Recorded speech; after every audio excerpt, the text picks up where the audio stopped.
नमस्कार दोस्तों, बीज मंत्रों के सही उच्चारण की सीरीज में हम आगे बढ़ रहे हैं और आज के इस वीडियो में हम चर्चा करेंगे स्वरों की देवी, बुद्धि की देवी, विद्या की देवी, विवेक की देवी, नॉलेज की देवी मां सरस्वती जी के बारे में, मां सरस्वती के बीज मंत्र के बारे में। देखिए, कोई भी उम्र आपकी हो, चाहे आप नौकरी करते हो, चाहे आप स्टूडेंट हो, चाहे आप बिजनेस करते हो, चाहे किसी भी पड़ाव पर आप हो, चाहे कोई भी कार्य आप करते हो, बुद्धि, विवेक, कौशल, विद्या की जरूरत आपको हर वक्त पड़ती है। लेकिन खास तौर पर यदि आप स्टूडेंट हैं, जब आप पढ़ाई कर रहे होते हैं, अपने भविष्य को बना रहे होते हैं, और जब आप स्टूडेंट होते हैं तब आपके पास जीवन का नॉलेज नहीं होता, तजुर्बा नहीं होता, एक्सपीरियंस नहीं होता। उस वक्त सही विवेक का आना, उस वक्त सही याददाश्त, सही बुद्धि का, सही ज्ञान का होना बहुत ज्यादा महत्वपूर्ण होता है। तो स्टूडेंट्स के लिए खास तौर पर और फिर सभी लोगों के लिए ऐसे क्या उपाय किए जाएं जो कि माता सरस्वती जी को प्रसन्न कर सकें, और माता सरस्वती जी को प्रसन्न करने के बाद में आपको बौद्धिक दृष्टिकोण से, ज्ञान के दृष्टिकोण से मन चाहे बहुत अच्छे रिजल्ट्स, बहुत अच्छे परिणाम देखने को मिले। चाहे हम एग्जाम रिजल्ट्स की बात करें, चाहे जीवन के किसी भी प्रकार के किसी निर्णय की हम बात करें। देखिए, बहुत सारे ऐसे उपाय हो सकते हैं जिसमें आप माता सरस्वती जी को प्रसन्न कर सकते हैं। ढेरों ऐसी पूजाएं हो सकती हैं, ढेरों ऐसे पाठ हो सकते हैं। लेकिन चूंकि ये सीरीज हमारा बीज मंत्रों का है, तो आज हम बीज मंत्रों के बारे में बात करेंगे। देखिए, बीज मंत्रों पर मेरा ज्यादा विश्वास है। उसकी वजह यह है कि बहुत आसान होते हैं, बहुत छोटे होते हैं, और ये बहुत ज्यादा अच्छे फल देने वाले होते हैं यदि सही तरह से किए जाएं। आप कोई भी कार्य करते हो, आप यदि स्टूडेंट भी हैं, समय बहुत कम होता है, आप घंटों पूजा नहीं कर सकते। बीज मंत्र की एक माला की जाप 5 मिनट, ज्यादा से ज्यादा 10 मिनट, 10 मिनट भी मैंने बहुत कह दिया। यदि इतना आप करते हैं तो इससे भी आपको अच्छे फल देखने को मिल जाते हैं। तो चलिए, सबसे पहले नंबर पर मैं आपको वो माता सरस्वती जी के बीज मंत्र को उच्चारण करके बताता हूं। सबसे पहले आप उसका सही उच्चारण जानें, क्योंकि यदि आप कहीं गलत उच्चारण करते हैं तो आपको सही फल नहीं मिलेंगे। तो सबसे पहले आप सही उच्चारण समझें। पूरा मैं बोलकर आपको बता देता हूं, फिर टुकड़ों टुकड़ों में भी बताऊंगा, फिर आगे की हम बात करते हैं।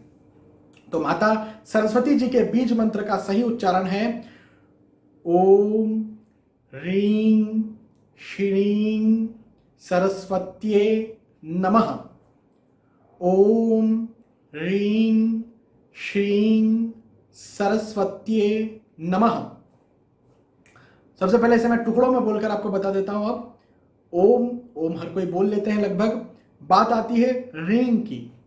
एक्चुअली कई लोग इसे रीम कहते हैं। यहां पर म का उच्चारण नहीं होना चाहिए, यहां पर अंग का उच्चारण होना चाहिए। यहां पर न भी नहीं आएगा, म भी नहीं आएगा। देखिए, मैं एग्जाम्पल देकर के बताता हूं। जब आप बोलते हैं अंगूर, तो आपने न भी नहीं लगाया, म भी नहीं लगाया। अ के आगे आपने न भी नहीं लगाया, म भी नहीं लगाया। अ के आगे आपने कहा अंग, अंग। ये अंग का जो है, ये न भी नहीं है, अन भी नहीं है, म भी नहीं है, अम भी नहीं है। तो ये जो अंग है, यही मात्रा यहां पर आएगी, रिंग। ठीक है। अब बात आती है र बोलने की। इसे कैसे बोलेंगे? रीम बोले या हिम बोले? कई लोग इसे हिम कहते हैं, कई लोग इसे रीम कहते हैं। एक्चुअल में आप कोई सा भी शब्द कहते हैं, जैसे मान लीजिए मैंने कहा ब, तो उसमें जब र फोड़ूंगा तो क्या आएगा? ब्र। मैंने कहा ग, उसमें र फोड़ूंगा क्या होगा? ग्र। घ, घ्र, ख, ख्र, क, क्र। ऐसे ही ह में आप र फोड़िए, क्या आएगा? ह। र, ह का भी उच्चारण हुआ, र का भी उच्चारण हुआ, र। वही है रिंग। र में बड़ी की मात्रा, अंग का उच्चारण, रिंग। श्रिंग, अभी श्र, हम लोग श्री, हर कोई भी सज्जन, कोई भी सम्मानित व्यक्ति है, आदरणीय व्यक्ति है, उसके आगे भी हम श्री का उच्चारण करते हैं, श्री लगाते हैं।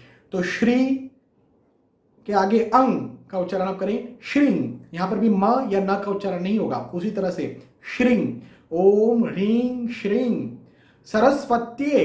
अभी सरस्वती जैसा हम कहते हैं, सरस्वती, तो आधा त और ये सरस्वत्ये, सरस्वतीये नहीं कहना है, सरस्वत्ये, आधा त या से जुड़ा हुआ, सरस्वत्ये नमः।